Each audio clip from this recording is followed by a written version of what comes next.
up for you on the screen. On the Nifty, we opened up mildly in the green. We're up close to around 30 points or thereabouts. Par for the course, one would say. No single stock is up more than 1% from the Nifty pack or down by more than 1% on the Nifty pack. So pretty much even Stevens. Hero MotoCorp is up 0.5%. JSW Steel, well, that's the one that yesterday became the most valuable steel company by market capitalization across the globe. That one, in fact, is more or less flattish to kickstart trade. Maruti Suzuki, that's down close to around 0.5% or thereabouts.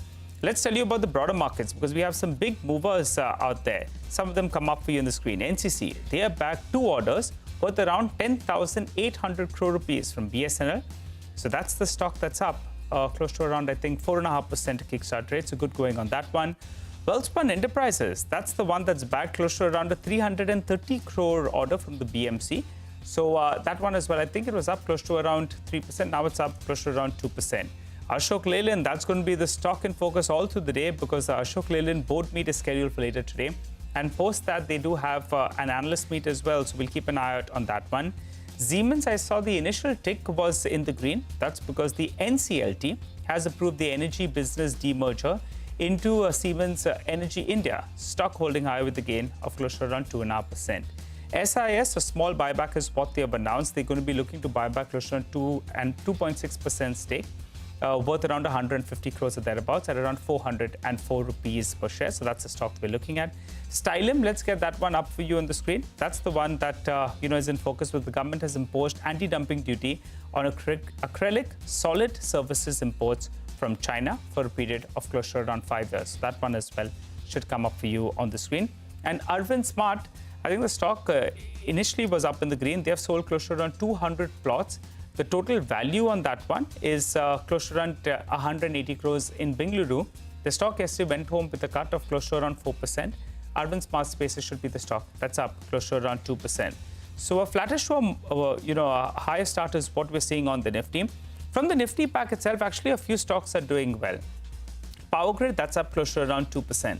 Bajaj Finserv, that's the call that we had coming in from Mitesh as well. He's quite positive on that one. That's opened up in the green with a gain of close to around 100%.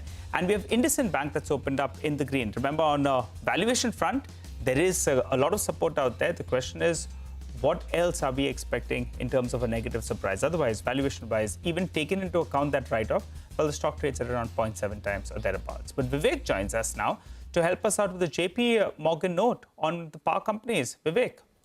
Well, that's right. Good morning. The utility space has been in focus. This is on account of, the rising demand that is expected due to the impending summer season. Today, it is the turn of JP Morgan. They've written a note where they've initiated coverage on utility space and within the utility sector.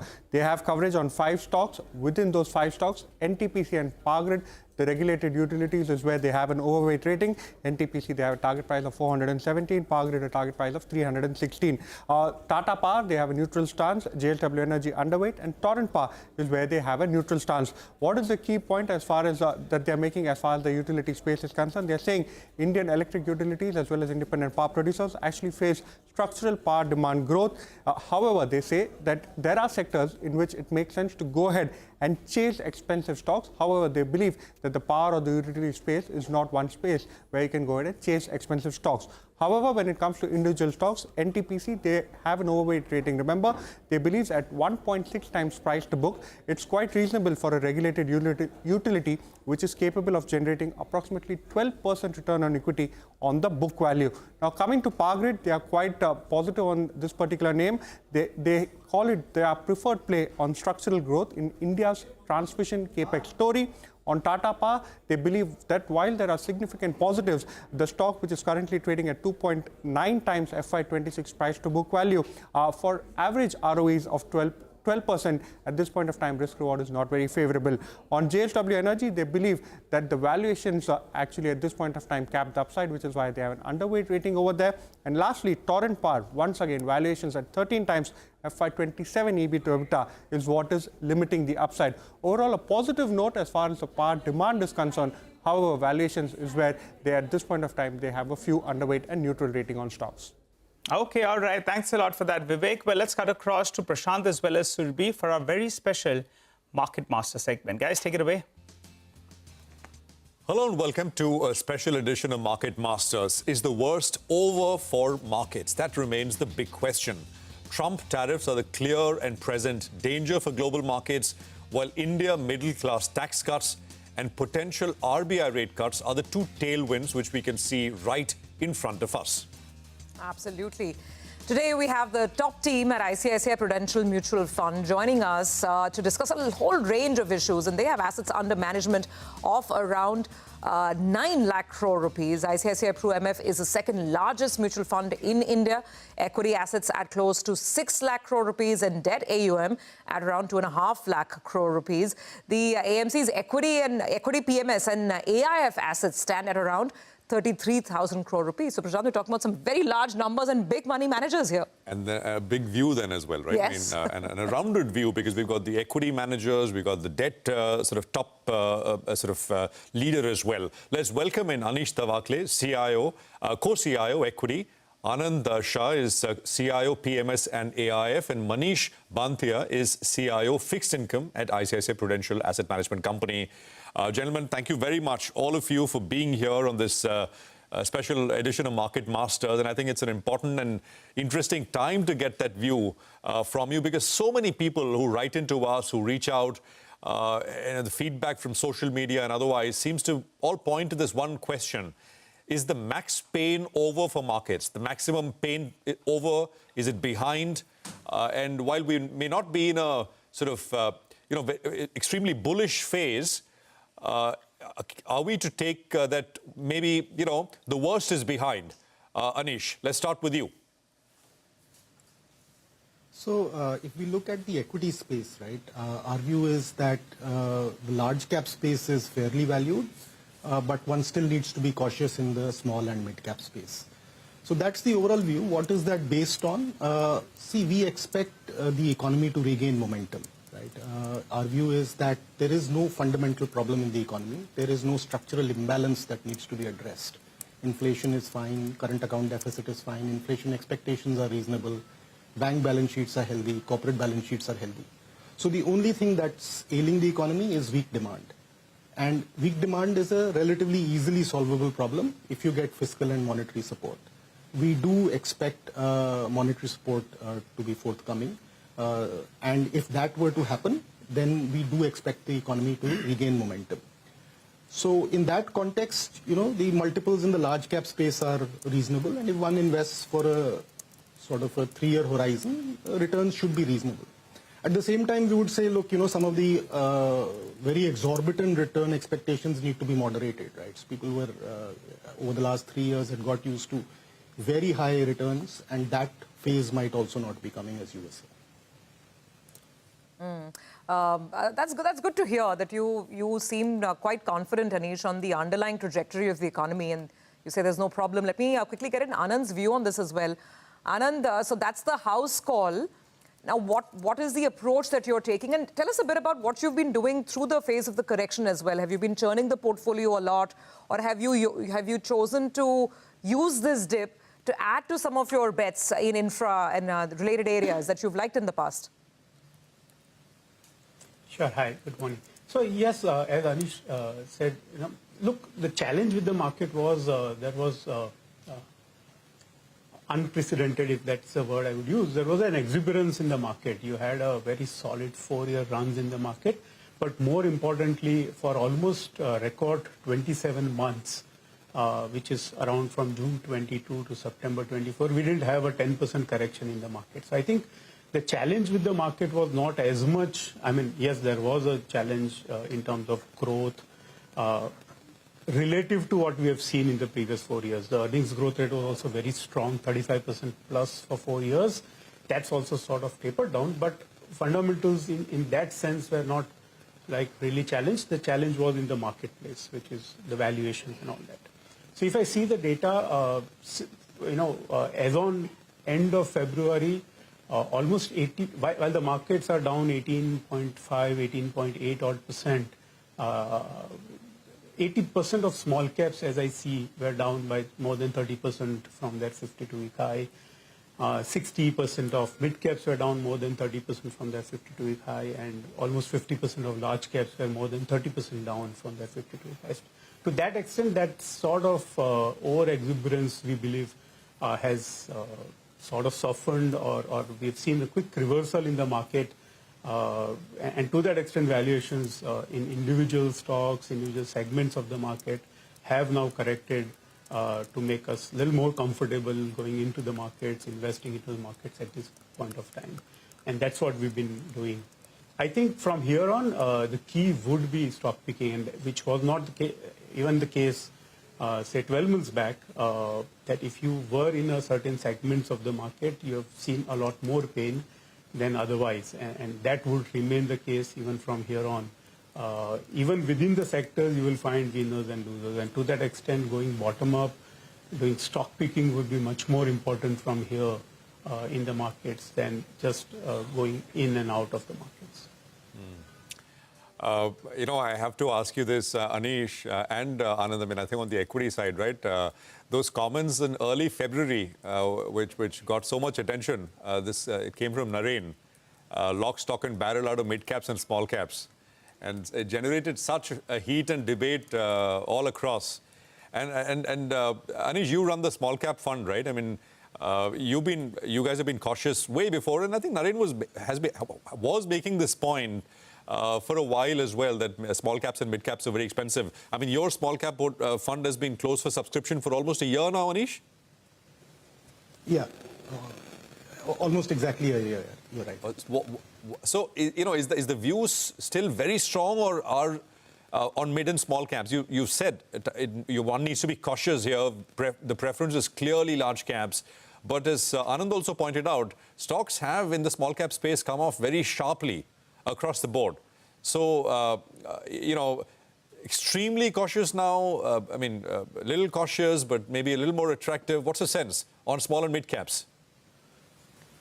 See, I think the best way to put it is the risk-return trade-off is far more favorable in the large caps than in the small caps. In the small caps, you still have stocks that, if you look at price-to-book values, they're excess of 5, 8, and then you look at the moats of these business, the competitive position of these companies, it's not that great. If you look at the balance sheets, there's a lot of, stuff that you typically don't want, very high inventory levels, very high receivable levels.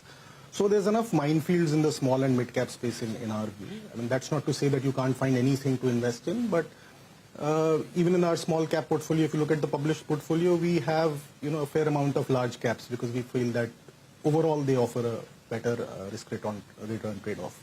So to the extent that's regulatorily allowed, we have skewed even the small cap portfolio towards large caps and largish mid-caps. Right. Okay. So, I mean, point taken. Manish, as Anish started by saying that there is no structural problem in the economy. Demand, though, is weak, and that needs to be fixed. And I think your view, Manish, also is that it needs help. I mean, the economy doesn't need saving, but it does need help, both on the fiscal side and monetary side as well. So, your thoughts there, Manish? Right. So, we had a very good run in the economy in the last 2-3 years. Last 6 months has been a period of time where we've seen softening of demand. And, as Anish rightly pointed out, there are no major concerns. There was a period before 2020 when we were going through a balance sheet problem in India. Corporate balance sheet and the financial balance sheet both were under issue, and which is where the economy had a very slow growth for a particularly long period of time. At this juncture, we think that India is still in a mid-cycle. And what we are seeing is a mid-cycle slowdown or mid-cycle correction. And these mid-cycle corrections can typically be addressed if you have the right policy measure. So effectively, RBI has to cut interest rates. And rightly so, we've seen one rate cut, and we'll see more rate cuts till the point that demand in the economy starts to improve. I think additionally, fiscal policy is also important. While, fiscal was very high in 2021-22, the government rightly reduced fiscal deficits, over the next 2 years. But at this juncture, if we concentrate on fiscal consolidation, the problem is the government revenue any which ways will start coming down because of the slow economic growth. And that will put additional pressure on the fiscal. To maintain the fiscal deficit, the government will have to cut expenditure at a point when where the economy is at the margin slow. So I think government should not focus too much on consolidation at this point of time, allow the fiscal to slip up a little bit, and then allow consolidation when the growth is back. So you will have both fiscal policy and the monetary policy working at the same time.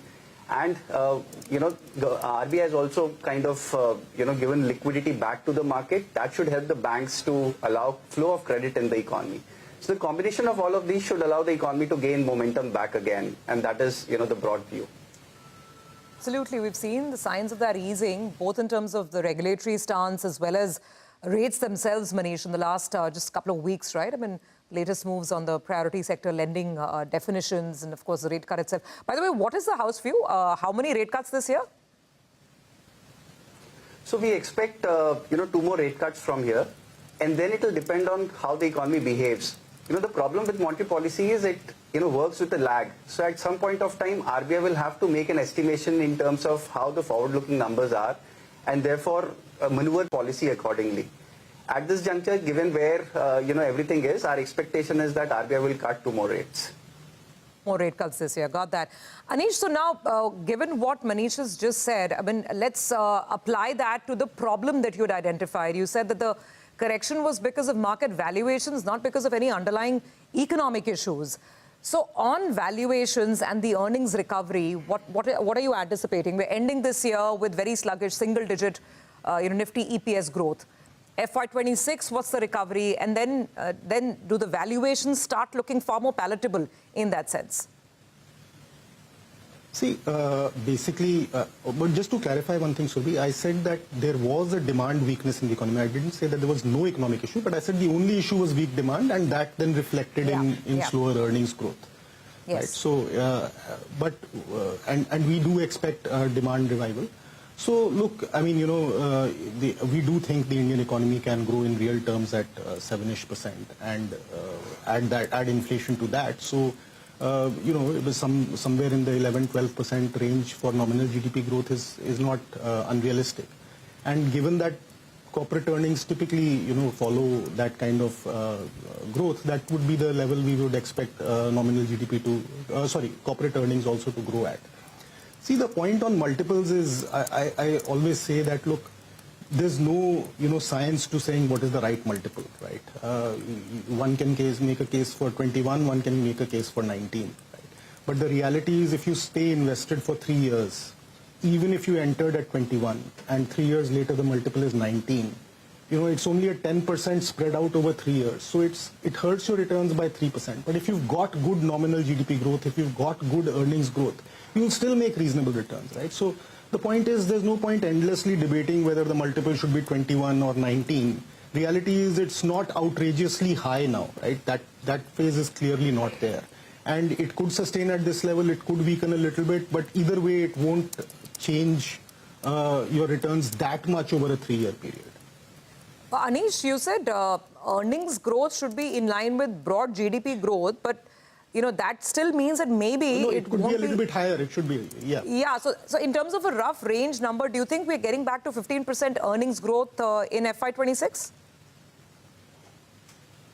Let's see how quickly the economy regains momentum. As Manish said, right, there are lags between policy being eased and the recovery taking place. So, I think we should be picking up momentum, but whether for that year it ends up at exactly 15 or a little bit lower needs to be seen. And just to add, even there is global commodities which will play a certain role. So, you really can't independently decide because there will be global commodity prices and movements which will also have an impact on the on a margin, not great, but on a margin on the Nifty earnings growth rate. So Anish and Manish, we want to get to sectors and themes you like and you would want to bet on as well, although I think you kind of laid out how you think about markets in a broad way. But just one other big variable, Anand, you threw in the word global. Anish, so I want to ask you, Trump tariffs next week, it's the big talking point. But do you believe that it's going to be a disruptor, it's going to be a sideshow? Will it matter in a durable way, or it's going to sort of, pass in a day or two? No, my view is that tariffs, as far as the overall economy are concerned, are really a sideshow. The economy is broad-based enough that it can withstand some tariffs. So I would make 3 points, right? Firstly, India lowering tariffs is not a bad thing for the economy, right? So even if we chose to lower tariffs, that would be fine. We've lowered tariffs from the 1990s, and the economy has done well. So nothing bad happens if you lower tariffs. Second, see the tariff debate. I think trade is one of the most misunderstood economic issues. It's always seen as one country gaining and one country losing. That is not the case. There are winners and losers within the country. And so if the US, for example, decided to impose steel tariffs, all downstream industries which use steel therefore suffer. So you might as well say that the US has made its own manufacturing uncompetitive by putting tariffs. If the US puts tariffs on pharmaceuticals, for example, more than 1/3 of the medicines they consume are supplied by India. There's no other place that can supply at the rates that India does. So what will happen if they put tariffs? The Indian manufacturers are not making supernormal profits. Demand is inelastic. So prices will have to go up. Right? So I think this tariff issue is just being discussed too much. At the overall economy level, I don't think it matters. And the third point, even if there is some reduction in US demand, right, for Indian products, if this domestic demand is strong enough, you can have greater policy support to make sure that the strength of domestic demand offsets the weakness of export demand. So from an overall economic perspective, I don't think tariffs will be the key factor affecting how the economy delivers or the returns that are generated. Okay. And the point taken, policy support for domestic demand can offset any weakness to demand for Indian goods, right?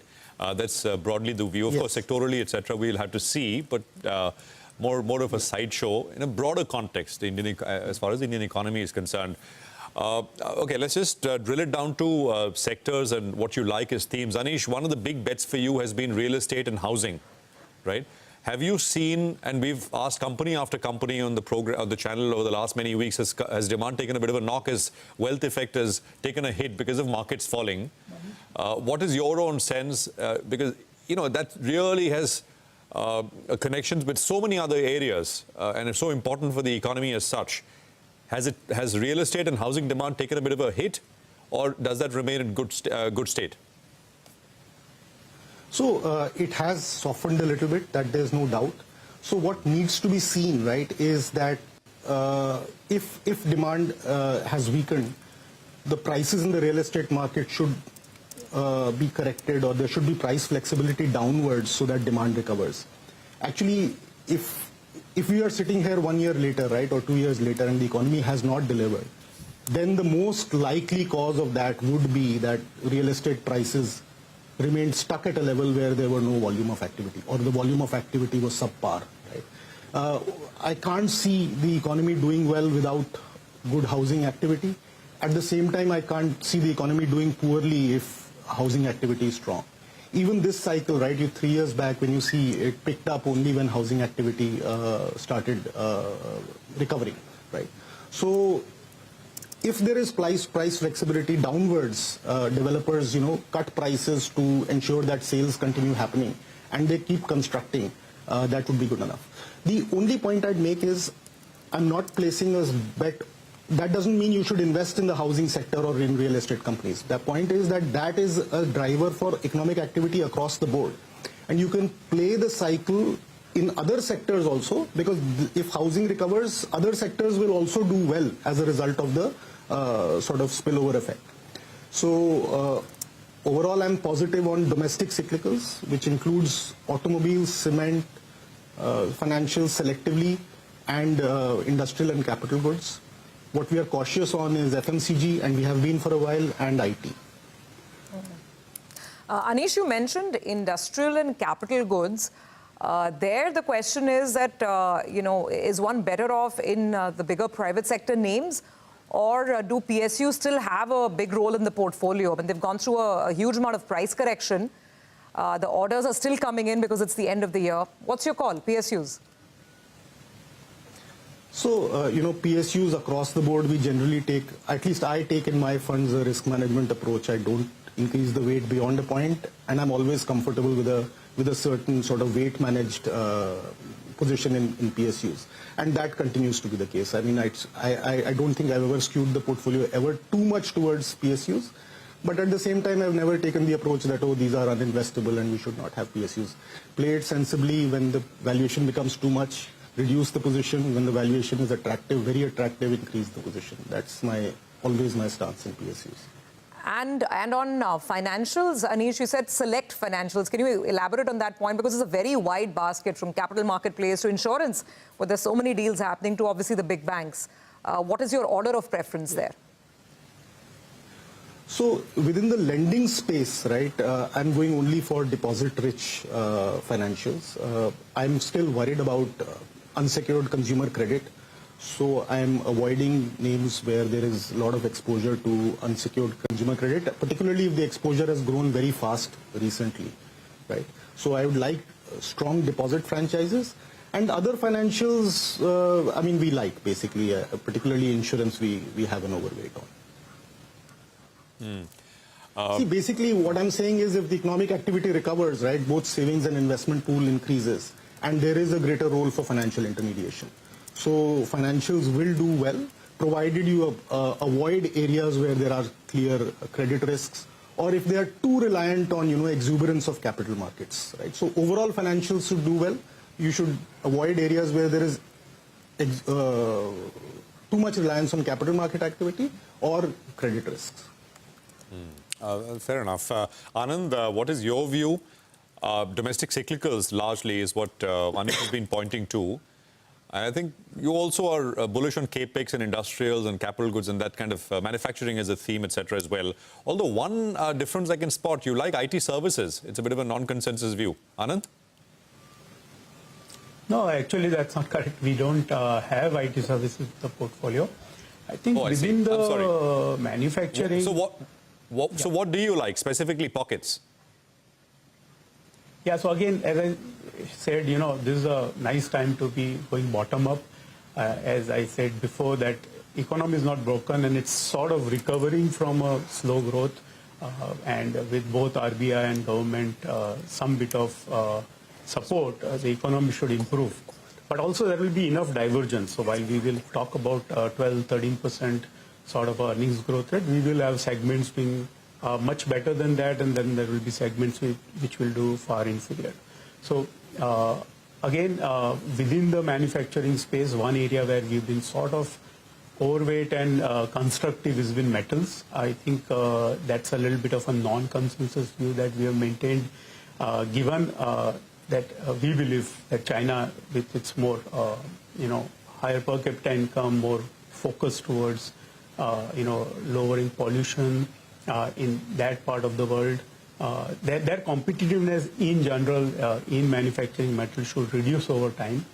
And to that extent, we believe at some point of time the metal prices have to go up, notwithstanding tariff, which is also doing its own role.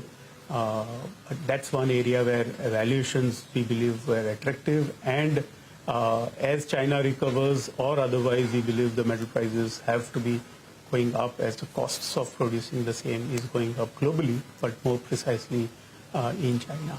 So that's another area that we like. Okay, all right. That's a great perspective to have on equities. But Manish, we're also rounding up the financial year, and it's been one of those curious years where the Nifty return is about 7.5%. I mean, it almost is looking like fixed income type of returns. Gold has returned 40%. So the question is asset allocation, and looking forward to the next year, FY26, which asset class do you think could steal the thunder? And, also a brief outlook on fixed income itself. And what's the right mix that you would recommend? Right. So at ICICI Prudential, we always believed in asset allocation. And the reason is that every asset class has a phase where it does very well. And why I say a phase is because there's a lot of behavioral element which get into an asset class.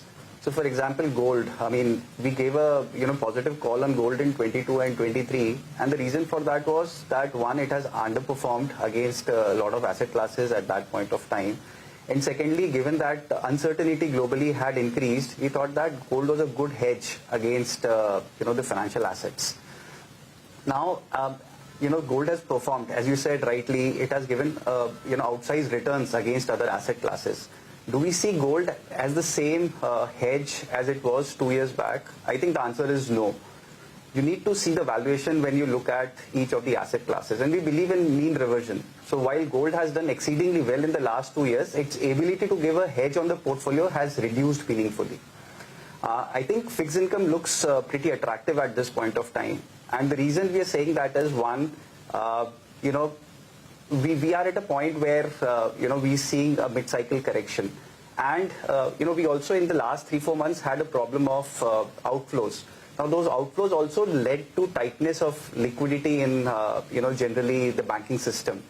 That led to increase in spreads in the short end of the curve. When I look at, the 1 to 3 year part of the corporate bond market, I see a lot of value over there where, once, some of the liquidity which RBI has provided comes back into the banking system. As we go into the next financial year, the government spends that money. We'll again see that liquidity is easy. RBI is cutting interest rates, and people will then again go back to, protect their reinvestment. And therefore, I think in the very near term, fixed income returns look pretty attractive. Even globally, I think, when I look at US as well, when I look at the prices of equities and bonds, I think bonds have seen volatility over the last 2-3 years. Not that volatility in bonds will not remain, but pricing-wise, US treasuries look much more attractive than US equities. So I'm generally having a feeling that bond pricing globally, which were at 0% before 2020 in a lot of countries, they are now correcting. And as an asset class, bond generally looks much more attractive than a lot of places where, equity was more attractive 4 years, 5 years back. And that's 1 to 3 year paper, right? That's where you're seeing the maximum amount of, possible excitement within the fixed income market. Yes. So we generally track an indicator where we look at the spread between corporate bonds and the underlying, interest rate swaps. Now, interest rate swaps are plain vanilla instruments which expect, the amount of interest rate cuts and therefore the overnight rates over that period of time. And we're seeing that the spread is almost the highest in the last, 10 years. So we find that the 1 to 3 year AAA corporate bond space or the AA corporate bond space looks very attractive in the market at this point of time. Okay, well, clear view on, bonds clearly more attractive, not just here, globally in the US as well. Appreciate your time, gentlemen, here on this special edition of Market Masters. Anish, Manish and Anand, thank you for being with us here. We'll, of course, get an update on these views as we go along and, of course, figure out where the market is headed as well. So interesting next many weeks and months coming up with lots of events lined up. Thank you very much once again. We'll take a quick commercial break here. Programming continues on the other side.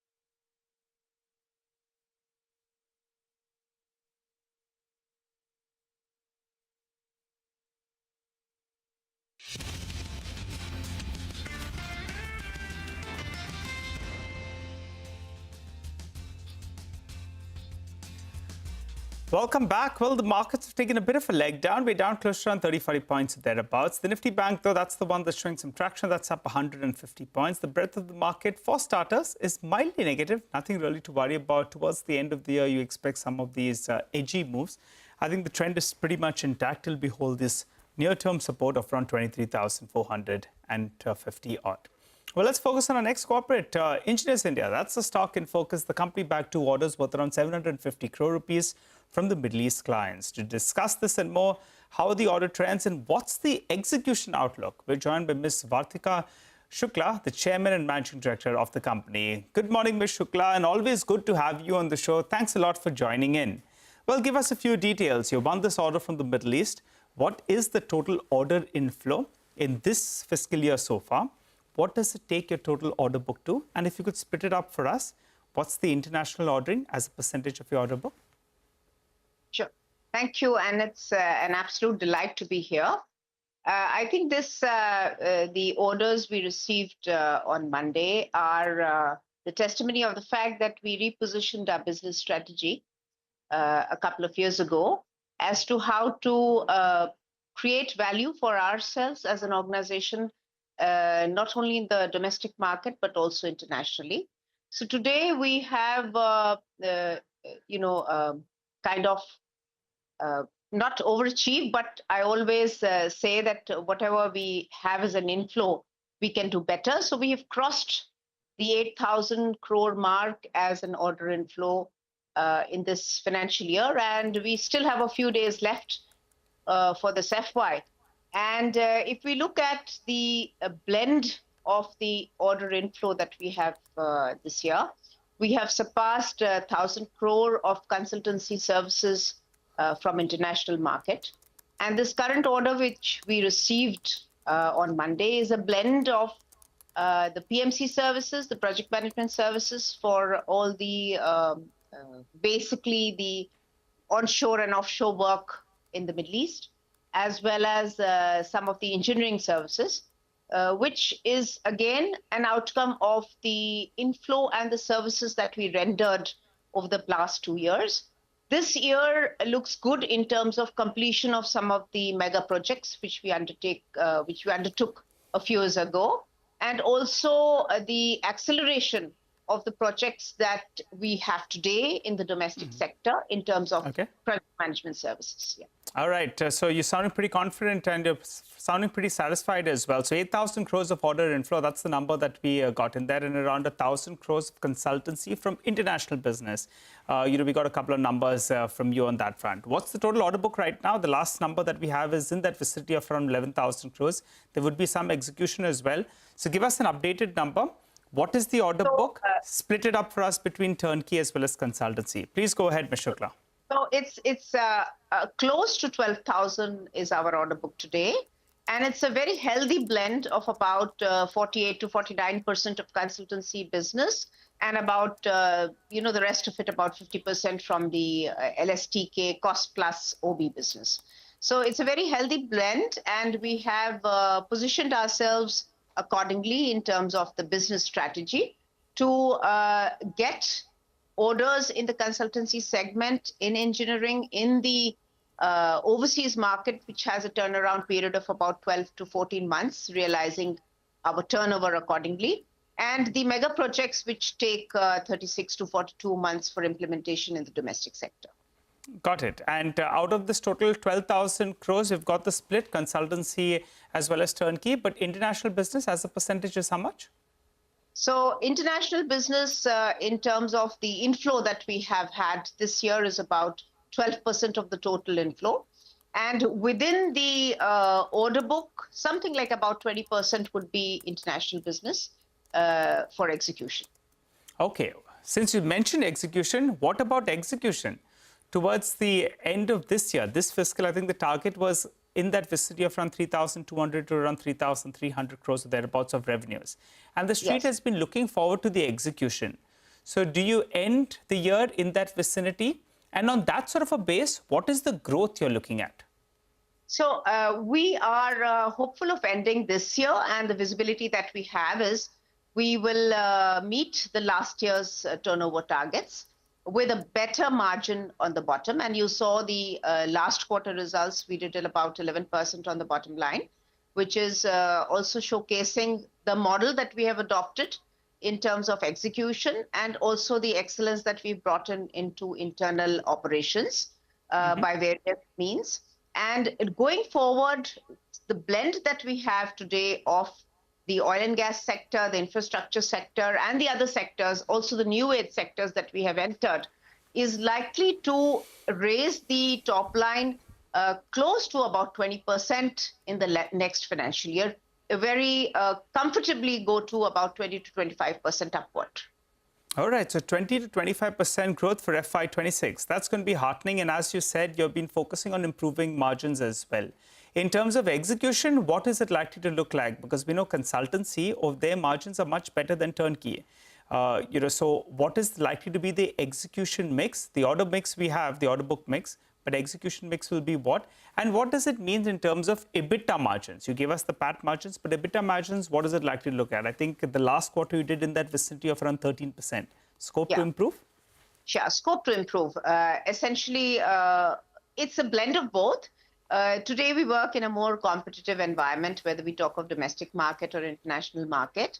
And for us to ensure that our value, we create value for our stakeholders, our clients, it is necessary to actually be there to execute those services. So in that, we do strategically position ourselves with respect to our margins, such that we have a healthy order book with a healthy margin. Over the years, we have had huge competition, both domestic and internationally. But our margins will remain as healthy as they were before for the consultancy segment. And on the EBITDA, we expect about 13-14% in the coming quarters because of the nature and blend of the businesses that we have.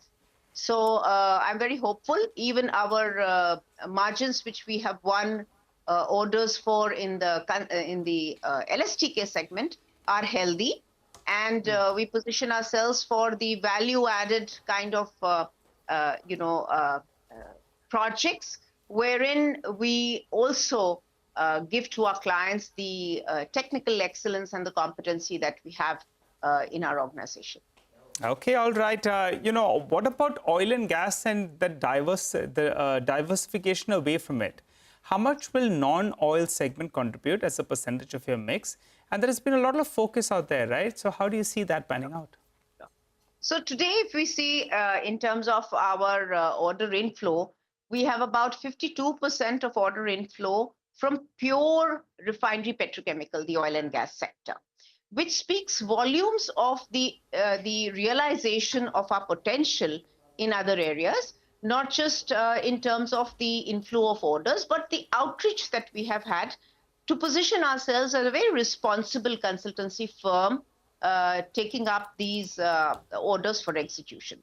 So let me put it this way, the other sectors that we have primarily focused are the top layer of the infrastructure, which is about, and of the 8,000 crore plus order inflow that we've had, about 38% is from the infrastructure sector.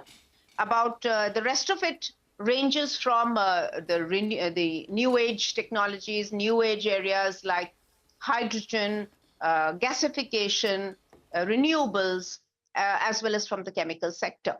So this is a very good, very sound strategy so far as we go, very well embedded, not just in the functions that we do, but also what the market actually wants from an organization like us. Final question, ma'am, before we let you go. There's plenty of commentary on whether or not there's a slowdown. Are you observing any kind of slowdown in activity? Is tendering activity as much as you had expected?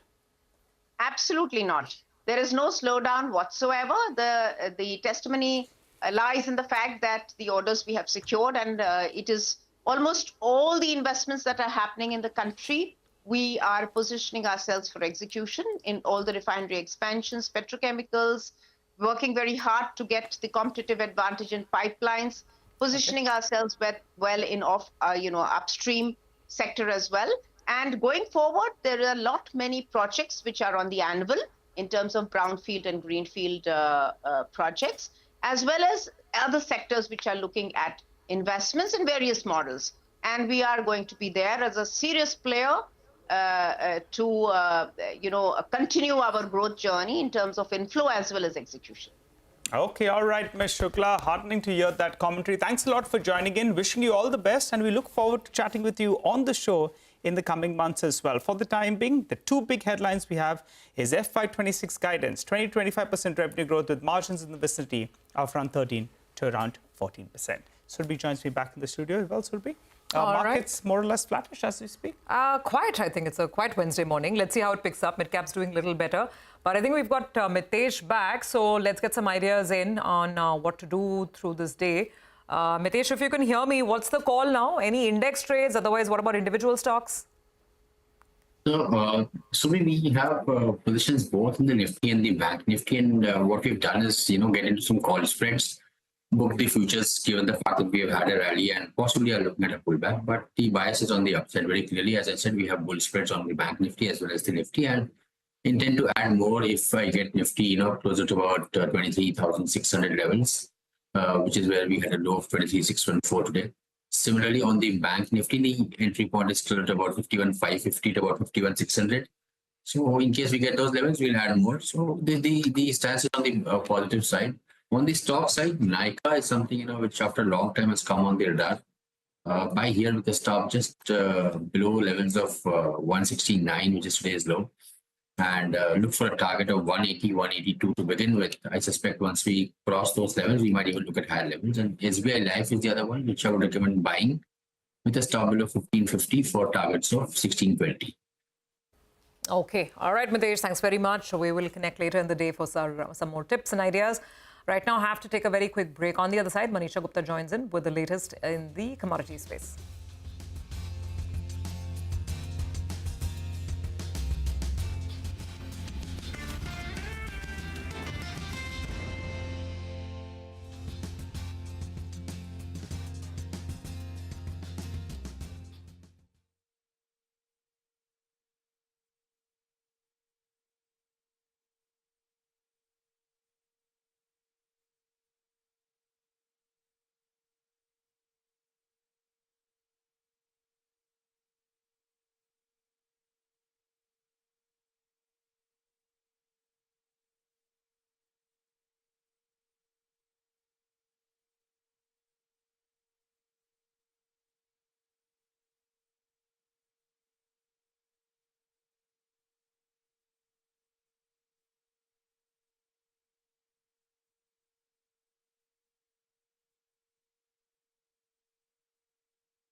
Welcome back. We have Manisha in the studios for the latest from the commodity space. And I can see Manisha in a very bright shade of copper color. Yeah, I think it's for the season, right? Copper hitting these all-time highs, right? It is. All-time highs. Yes. It's an amazing market right now because... Beautiful. Manisha is beautiful in copper color.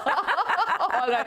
Well, I gloat in what the jacket color is, but let me tell you, the prices of copper also have been surging very strongly. I mean, it's become a very different market, you know. So for the longest time, you would see copper as a barometer for international growth or economic growth therein. But that really seems to be breaking in 2025 right now. So when you look at the U.S. Copper prices, we are trading at an all-time high. We've seen prices above $5.22 per pound as well. And with that, we've seen prices gained up by 2.5% in the overnight markets. Copper is up by 14% in last 1 month. And if you look at this year until now, well, the U.S. copper prices have gained up by nearly 31% as well. And the last count I saw, it was still on the higher side there. Well, if you look at the U.S. copper prices, they have actually disconnected from what's happening in the rest of the world. So U.S. copper is trading at a premium of $1,400 a ton to LME right now. And that is happening because the U.S. president has been saying for some time now that after aluminum and cobalt and a few other metals, copper perhaps is the next in the list, where you could be looking at 25% import tariff coming in for copper. Now, ahead of that happens, you have seen a lot of copper being flown into US, and the buyers are stockpiling it. You are actually looking at a record number of monthly imports coming into the U.S. markets. Usually it was around something around 70,000 tons, but we understand 150 tons and 200,000 tons of copper is being flown into U.S. at this point. The second point that led the copper prices higher was Glencore saying that they are temporarily halting shipments from Chile, and this is due to some furnace issues. And then the markets also are looking at expectations of more Chinese stimulus going forward. It also is about dollar index trading at a 5-month lows that has been supportive for many of these commodities. And then the demand that copper really seems to be commanding right now, not just in sense of construction and wires and cables, but also from electrification, from AI and renewable sector, is what is telling you that there is a deficit in sense of copper in this year, and expectation of the same continuing in 2026 as well, where various banks and brokerages have talked about large deficits in this year. So while we are trading at an all-time highs, and while there is a huge disparity, but the street also is throwing a word of caution here. One, the Chinese demand is not so strong at this point in time. The second point is we already have seen an all-time high, and you could be looking at some profit-taking coming in. And the tariffs, as and when they do come in, that could weigh onto the demand for the rest of the world, barring US there. The weak physical demand is China will continue to weigh onto the markets. And then it also is about markets looking at higher inventories piling up in US. The street will, of course, watch out for the PCE data from US tomorrow, and the further direction would come in from that. Okay, all right. Got it, Manisha. Thank you very much for the latest. Copper hitting all kinds of records overnight. We'll take a break on that note, come back on the other side. It's our special segment, Indionomics. Lata today speaks with Niti Aayog agri-expert Ramesh Chand and Harish Damodran of the Indian Express on how Trump's tariffs can hurt Indian farmers.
Welcome to Indionomics. The much-feared April 2nd deadline is upon us when US President Donald Trump has threatened he will impose reciprocal tariffs on all countries, especially on India. He names us several times. India's exports to the US is only $85 billion, or 2% of India's GDP, and our imports from the US are only $45 billion, which is around a little over 1% of India's GDP. But if tariffs on imports from the US and indeed other countries is reduced to zero, can there be a flood of imports which can endanger many industries and crops? Today, we first take a look at the agricultural sector and check out how many lives and livelihoods may be endangered and how India should or can tackle it. Joining me is the accepted expert on the field, Ramesh Chand, Member Agriculture of the Niti Aayog, and Harish Damodaran, Rural Affairs Editor at the Indian Express. I think the best brains on agriculture. Dr. Chand, Harish, thank you very much indeed for sparing time for us. Well, Dr. Chand, let me start with you. What is the area, the vulnerability within India itself? How many crops and how many lives are we talking about in terms of impact?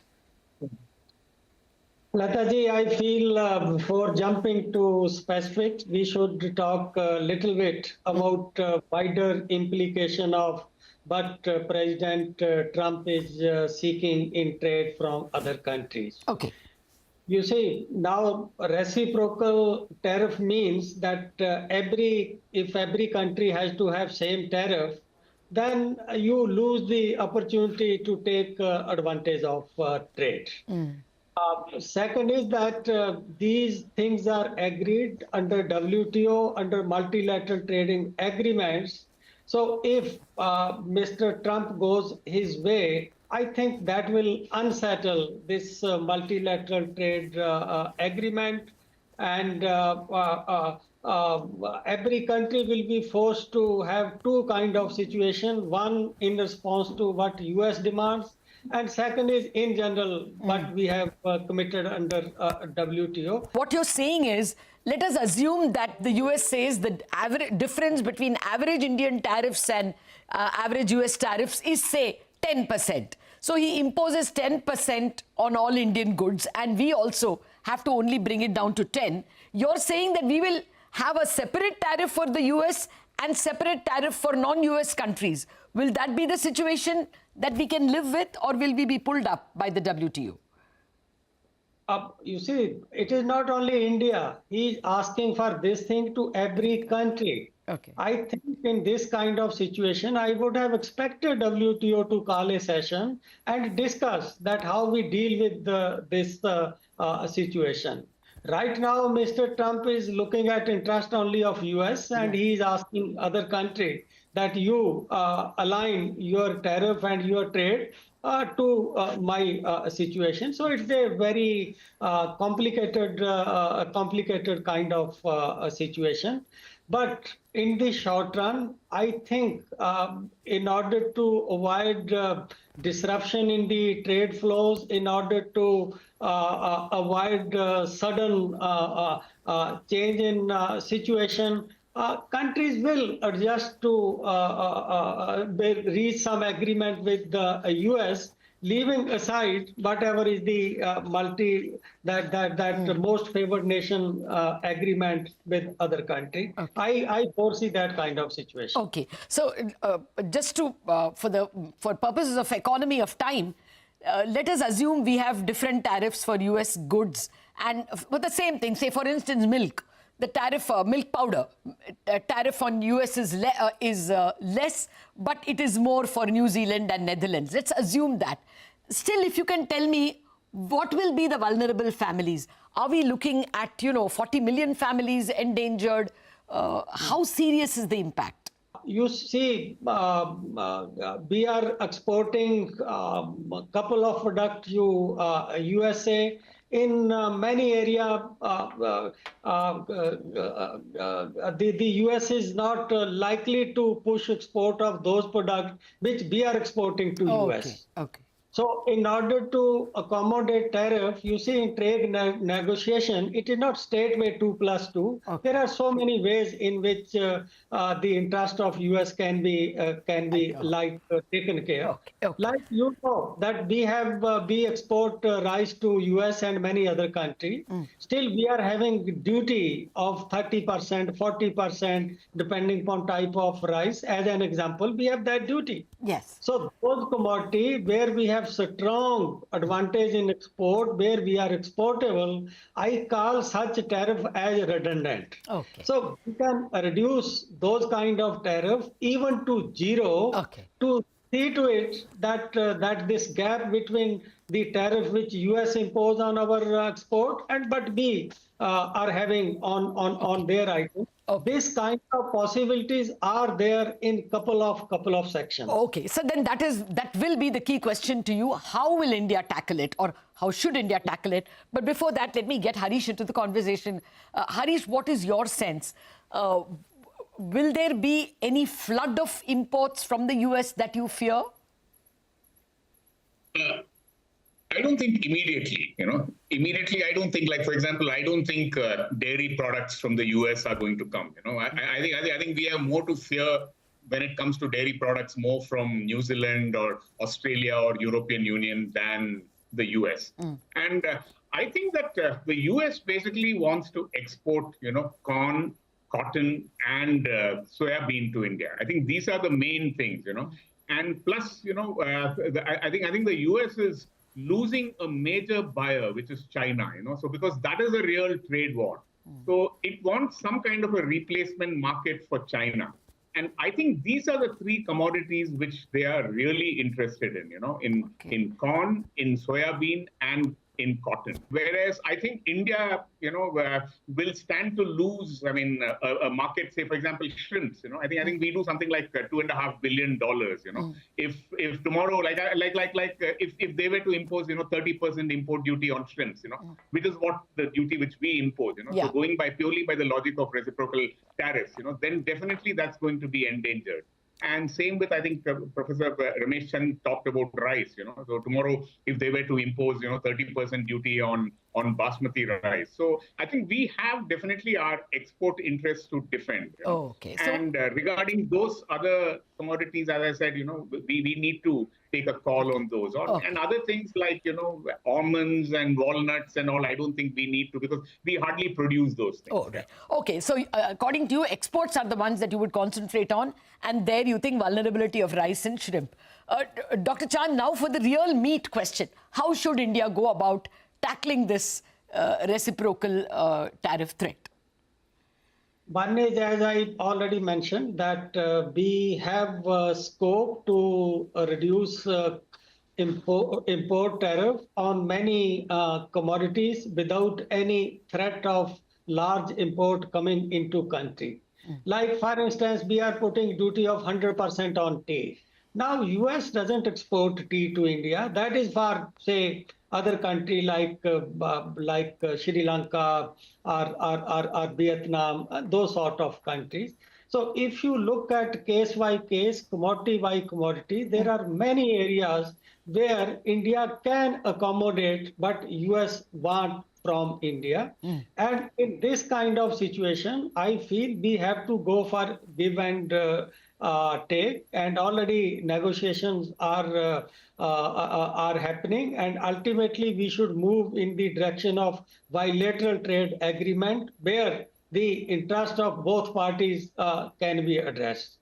Even if we are having high bound tariff in some commodities, that is not that we are always applying. That is in case of special situation when international prices crash. It is that kind of situation that in order to maintain some sort of price stability for our producer, we are keeping that as a cushion. We are keeping that as a safeguard in those kind of situation. We hardly go to that kind of situation. So in bilateral talk, this kind of possibilities, flexibility can be built. Okay. So I think we should talk. We should just look at where we can accommodate U.S. interest. What is your best guess? What happens on April 2nd? Will we just promise this bilateral and get away with the status quo? You see, it's very difficult to predict Mr. Donald Trump, but we should be trying is that we should seek more time. You can't do these things just under kind of hammer. So we should seek more time, and we should engage more frequently. And as I said, that in this situation, we should try to have a bilateral trade agreement with the USA, which is mutually acceptable to both the parties. Okay, I guess that's why Mr. Piyush Goyal was in the US, and that's what they're trying to hammer out. Harish, what is your suggestion? What is our best way out, and what are you expecting on April 2nd? No, April 2nd, let's forget it for the moment. Okay. But I think definitely, I think there is a possibility for a bilateral trade agreement, you know, and I think maybe we should retain our WTO bound tariffs for the present. But when it comes to the US, maybe we can have some kind of a special duty dispensation, maybe some kind of a tariff rate quota. You know, we can say, hey, we'll buy so much of soybean oil from you at a concessional rate of duty. You know, I think we can do something like this. You know, so see, they want market access. You know, and which we can give them, and we can give them maybe some kind of a preferential market access. So probably tariff rate quotas can be one way of doing it. You know, okay. But my feeling is I don't think Trump is going to be very aggressive with India beyond a point, because I don't think he would want to take on both India and China, you know, and I think that is some kind of a leverage which we have, you know, and because China clearly is going to reduce its purchases from the US, you know, they are sourcing more and more from Brazil, from Argentina, from Russia, from Paraguay, you know, all these countries, you know, they are very clear, and so I don't think I think definitely there is some room for maneuver from our side. Okay. See, going by the tone of President Trump, it does look like he's calling the shots and not we. Last thoughts from you, Dr. Chand. What is your sense that, what is the 1, 2, 3 things that you are expecting that we will do, provided we get time? I think, one, that Mr. Trump, his primary interest is to reduce trade deficit. Yes. And there are possibilities of reducing trade deficit in case of agriculture products. You know, Lataji, we are the biggest exporter of edible oil in the world. I think the latest figure is $18 billion US. Import. So that is what we are importing, and US produces a lot of soybean and even canola oil, those kind of things. So I think we can bring this in, that the best way to reduce the trade deficit in agriculture between US and India is to have more import of edible oil, vegetable oil from US. Okay. Also, the major import from there is the nuts, tree nuts, yes. dry fruit, particularly almond. That 40% of our import are from US. Already duty rate on them is 7%, 9%. Okay. Even if we reduce it to what US is applying on us, it will not affect our domestic consumers. Okay. We can also accommodate to some extent in terms of duty on temperate fruit, particularly apple. Okay. You look at the price difference between Washington apple selling in India and Indian apple is huge. Okay. So even if we halve duty from 50% to 25%, the price difference remains. The consumer buy US apple because of quality, freshness, juicy, and many other kind of things. So like this, there are many areas, I think, where we can offer give. Right. That is good to hear, sir. Both of you are not sounding too alarmist. I was more worried about the agricultural sector. The industrial sector perhaps will have more elbow room. We will discuss that subsequently. Thank you very much, Dr. Chand and Harish, for joining me. Key takeaways, we should buy time first, enter into bilateral agreements, and perhaps give up a bit of duties in terms of rice, where we are anyway competitive, offer quotas, for instance, in edible oil, where we are anyway huge importers, and give US access to those markets. Markets like milk are not endangered. That's what our experts are telling us. That's it on this edition of Indionomics. Thanks so much for watching.